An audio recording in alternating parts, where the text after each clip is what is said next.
নমস্কাৰ, আমি দাৰ্জিলিং যাবলৈ ওলাইছোঁ আৰু এতিয়া আহি পালোঁ ফকিৰাগ্ৰাম ৰেলৱে ষ্টেচনলৈ। আৰু ইয়াৰ পৰা আমি নিউ জলপাইগুৰিলৈ যাম। আমাৰ ট্ৰেইন আছে 10:15। আমি নিউ জলপাইগুৰি ৰেলৱে ষ্টেচনলৈ আহি পালোঁ আৰু এতিয়াৰ সময় হৈছে ৰাতি 2টা বাজিছে। গতিকে ৰাতিপুৱালৈকে ৰৈ থাকিব লাগিব আমাক ইয়াতে।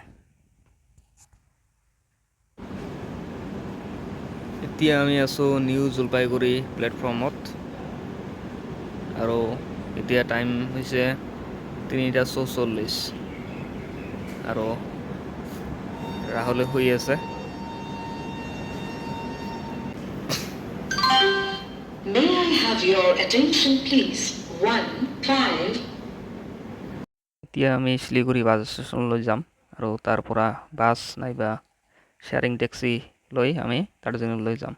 আৰু আপোনালোকে বিচাৰিলে ইয়াৰ নিউ জলপাইগুৰি ৰেলৱে ষ্টেচনৰ পৰাই বহুতো এজেঞ্চি আছে, তাৰ পৰা আপোনালোকে টেক্সি বুক কৰি যাব পাৰে। শিলিগুৰি বাছ ষ্টেচনৰ পৰা দাৰ্জিলিঙলৈ ভাড়া যদি শ্বেয়াৰিং টেক্সিত যায় 250 টকা আৰু যদি বাছত যায় তেনেহ'লে 100 টকামান পৰিব। অৱশ্যে বৰ্তমান পূজাৰ ছিজন, গতিকে 300 টকাকৈ আমাৰ শ্বেয়াৰিং টেক্সি লৈছে। চুকনা আৰ্মি কেম্পটো পাৰ হৈয়ে আমি পাহাৰৰ ধুনীয়া দৃশ্য দেখিবলৈ পালোঁ আৰু এনেকৈ আহি আহি পাহাৰৰ একা বেকা বাটৰ মাজেৰে বহুতো কেইখন পাহাৰ পাৰ হৈ প্ৰায় 6000ৰ পৰা 7000 ফুট ওপৰত আমি দাৰ্জিলিং পাম। যিমানে পাহাৰৰ ওপৰলৈ উঠি আছোঁ সিমানে ধুনীয়া ধুনীয়া দৃশ্যবিলাক দেখিবলৈ পাই আছোঁ।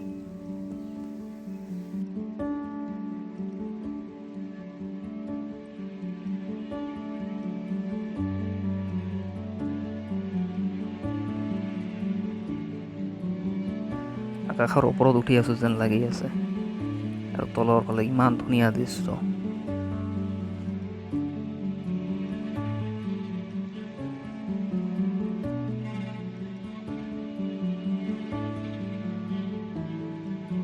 এনেকৈ আহি আহি আমি কাৰ্চাংলৈ পালোঁ আৰু ইয়াৰ পৰা দাৰ্জিলিং প্ৰায় 32 কিলোমিটাৰ মান দূৰ।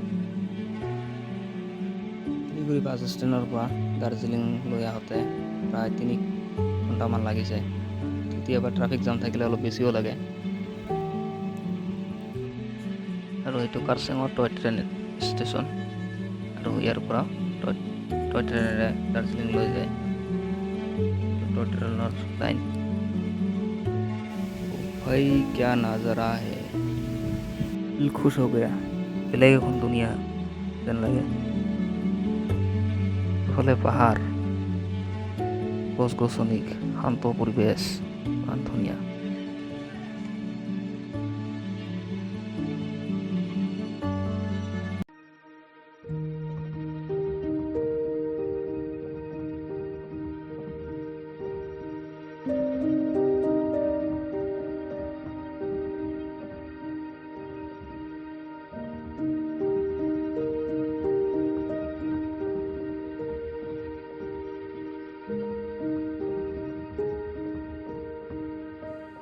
আৰু এনেকৈ আহি আমি দাৰ্জিলিংলৈ পালোঁ।